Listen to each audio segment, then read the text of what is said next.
Thank you for joining us here on France 24. Governments around the world are scrambling to try to contain the spread of the new Omicron variant.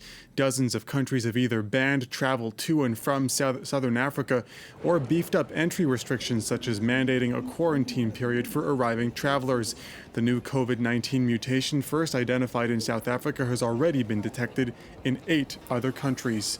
Well, scientists are racing to find out more about the variant. Joining us now from Baltimore is Amesh Adalja. He's a senior scholar at the Johns Hopkins Center for Health Security. Amesh Adalja, thank you very much for joining us.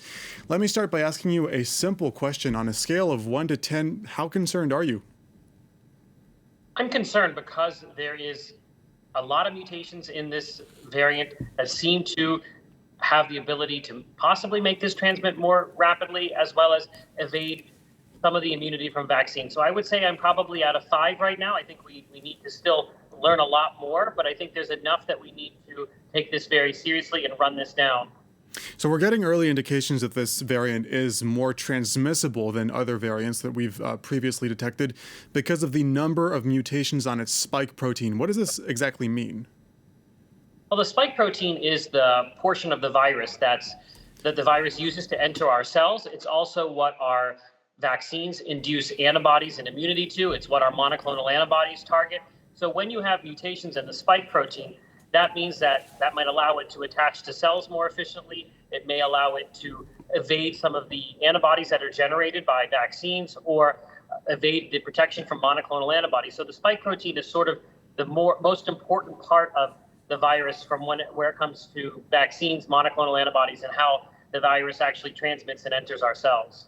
So how soon will we know more about this variant's potential ability to actually evade acquired immunity? We're learning more and more about it every day, and I think it's probably going to be about 2 weeks before we get a definitive answer. But what we're already seeing is that the vaccines, even though people might get breakthrough infections with the Omicron variant, the infections tend to be highly concentrated in the unvaccinated, meaning the people that get hospitalized, the more severe infections are occurring in the unvaccinated. At least that's what we heard from South Africa today. So it may be that while this variant can get around some of the immunity engendered by vaccines, it can't get around the immunity against severe disease, hospitalization, and death, which is really important. And that's the most important or most critical thing that vaccines do. And are you concerned at all about this variant potentially being more severe than other variants we've seen so far? There's no evidence that this is going to be more severe. The question is, can it get around immunity? Is it transmit more efficiently? Most of these variants, and we've heard this with the Delta, the Alpha, all of the other variants, they don't cause more severe disease. They just are more efficient at transmitting or getting around some immunity. So I'm not so much worried about more severe disease. But the fact is, we've got a world in which many people are not vaccinated, and a more contagious variant or one that can get around immunity is going to be something that you have to take very seriously. So that's why it's important to answer these questions and take this threat as seriously as we can. We've heard pharmaceutical companies say that they might have to change those vaccines to adapt to this new variant. What would you say to people who might say, well, I'll just wait for my booster dose to see, how this evolves?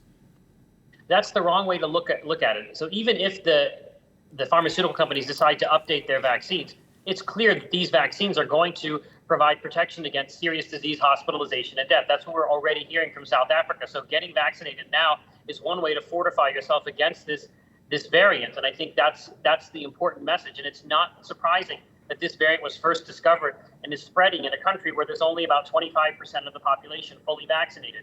The more this virus gets the ability to infect people, the more variants it can generate. Very quickly, what is your opinion on travel restrictions? We saw them pop up very quickly this time around, but already cases of that variant being detected in some of those countries with travel restrictions. What is your advice to government leaders?